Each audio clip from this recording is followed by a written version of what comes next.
Hey guys, welcome back to the MCU HQ. This is not a video I wanted to make or planned on making, but here we are because Alfred Molina has spoken a little bit about Spider-Man No Way Home, which is not something he was supposed to do, but he did. And now we have some information on Dr. Octopus's return in the film. And yeah, go on the internet. There's a lot of people who are upset about this, and I'm one of them. So in 2019, I made a video talking about my complaints with what they're doing with Peter and MJ, and now here we are in 2021 making a video complaining about what they're doing with the villains.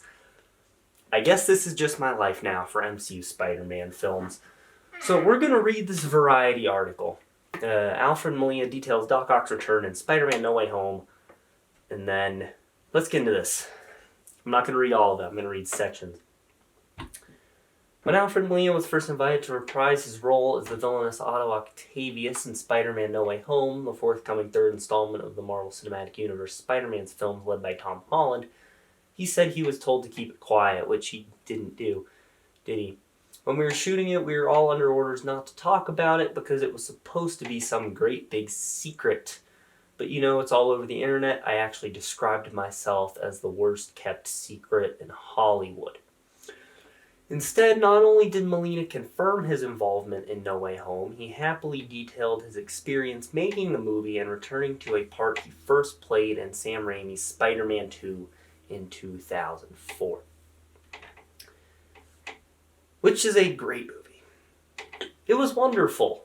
It was very interesting going back after 17 years to play the same role, given that in the intervening years I now have two chins, a waddle, crow's feet, and a slightly dodgy lower back.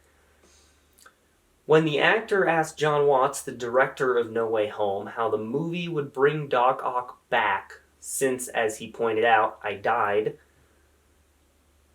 Molina said the director told him, in this universe, no one really dies.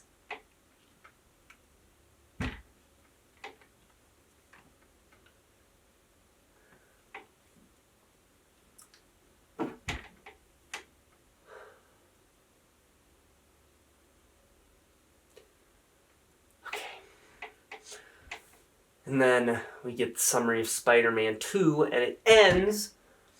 In the movie's climactic scene, Peter appeals to Otto's good side, and he drowns himself and his reactor in the East River before the city is destroyed. In their early conversations, Molina said Watts told him that the movie will pick up Doc Ock's story from that moment in the river, which in a franchise that includes multiverses, time travel, and diverging timelines seems plausible enough. Okay. Molina's concerns were more practical. Okay, so this is just talking about how they were going to make him believable since he's 67. And then John Watts said, "Did you see what we did to Bob Downey Jr. and Sam Jackson? In 2016's Captain America Civil War, Marvel Studios used CGI to de-age Robert Downey Jr. to look as he did in 1991, and in 2019's Captain Marvel, also set in the 90s, a de-aged Samuel L. Jackson played a younger version of his character Nick Fury." Molina also cited Martin Scorsese's The Irishman as an example of digital de-aging and its limitations. They made Robert De Niro's face younger, but when he was fighting, he looked like an older guy.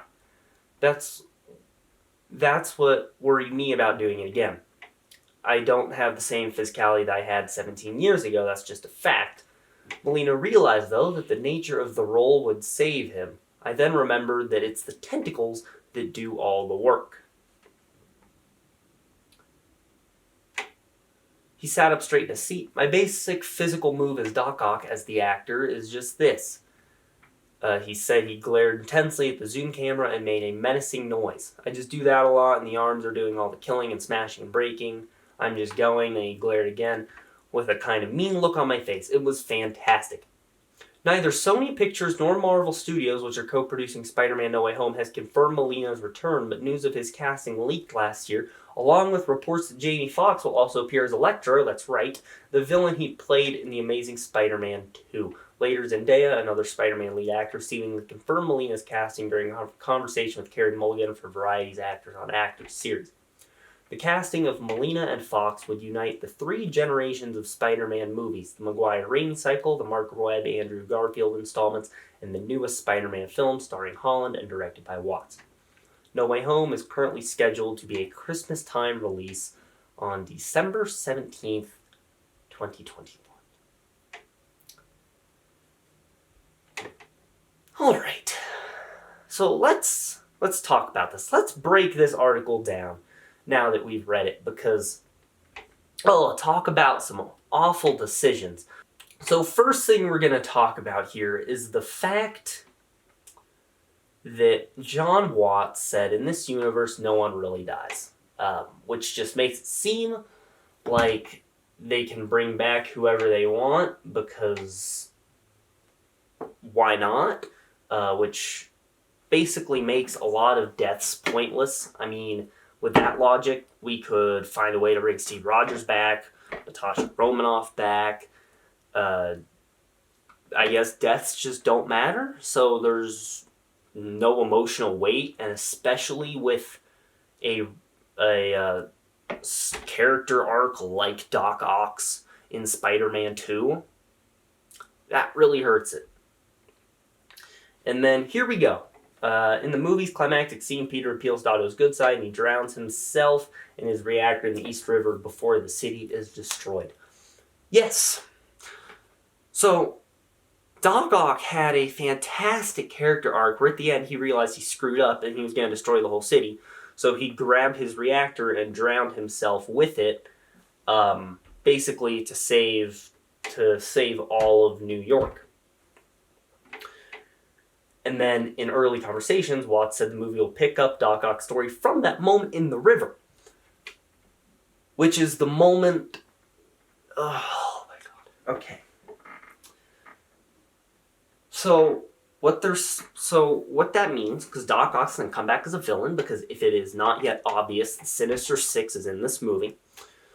Doc Ock, who had a fantastic final scene where he realized he was a bad guy and Spider-Man stopped him from killing everyone and he sacrificed himself, is now coming back from the dead, or they just say, hey, he was never dead in the first place, and the second he went underwater he fell through a portal, which is dumb writing, is now going to be in this movie punching Spider-Man, undoing all of his development. And so ruining one franchise is enough. If they're going to take MCU Spider-Man and make crappy decisions with him, then just keep it within the MCU, okay? So, but no, because now they're going to take the Raimi Spider-Man trilogy, which is a fantastic trilogy, and then going even more in depth, they're going to take Spider-Man 2, which is one of the greatest comic book films of all time, and Doc Ock, who is one of the greatest comic book movie villains, characters of all time in general. They're going to undo all of that, making his character pointless, Peter's story with him pointless, and basically the whole movie pointless, because it ended up resolving nothing in the end. I will give him this, though, the idea that where was it? When they talked about the arms doing all the work. That's not all of it, but I will give it to him. The arms are pretty much what Doc Ock uses. So if you're going to de-age someone to look 17 years younger, and keep that up throughout the whole movie, it definitely works to have a character who has arms that do most of the fighting for him. And then, might as well, since they mention it, talk about Jamie Foxx also appearing in the movie. They also never confirmed that, but Jamie Foxx said he was in it, then deleted the post. And we face kind of a similar problem with this. Now, Electro in Amazing Spider-Man 2 did not have a Doc Ock level arc. He really didn't have an arc at all. He was a pretty bad villain. But he died. Mark Webb wrapped up Electro's story. Right? I mean, he just blew up into electricity. And so now they're going to say that, I guess that explosion brought him through the multiverse, or he didn't actually die. I don't know.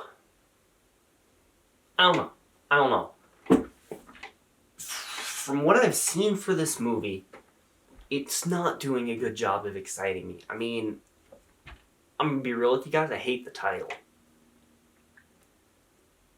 The idea of bringing back a dead character from a fantastic film and a completely separate franchise is a dumb decision, and they're not doing it. They're doing it not only once, but with two different characters in the same movie. We all know Sony has a bad reputation with third Spider-Man movies. The first one was just, it had too much in it. The Amazing Spider-Man 3 was canceled because Sony were being pricks. If you haven't read the story about why they canceled it, go watch that. It was bad. And now with this movie, I mean, they're shoving in the what happened in Far From Home, the ending of that, bringing in the multiverse, undoing two characters' arcs, at least, probably bringing back their own characters, like a reason why Mysterio's probably going to be back to life, getting Vulture out of prison. So many things are going to be going on. On top of that, Doctor Strange is in this. We might also have Toby and Andrew in this. And Daredevil might be in this. It's too much. I'm going to hope it's good. But there's already decisions in it that are bringing the movie down. And I know you shouldn't prejudge something, but I mean,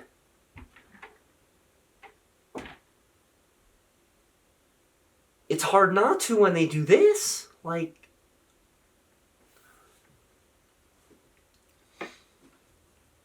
so what do you guys think of the news that Alfred Molina will be playing that exact Doc Ock in Spider-Man No Way Home? What are your thoughts on, like, the movie overall so far from what you've heard?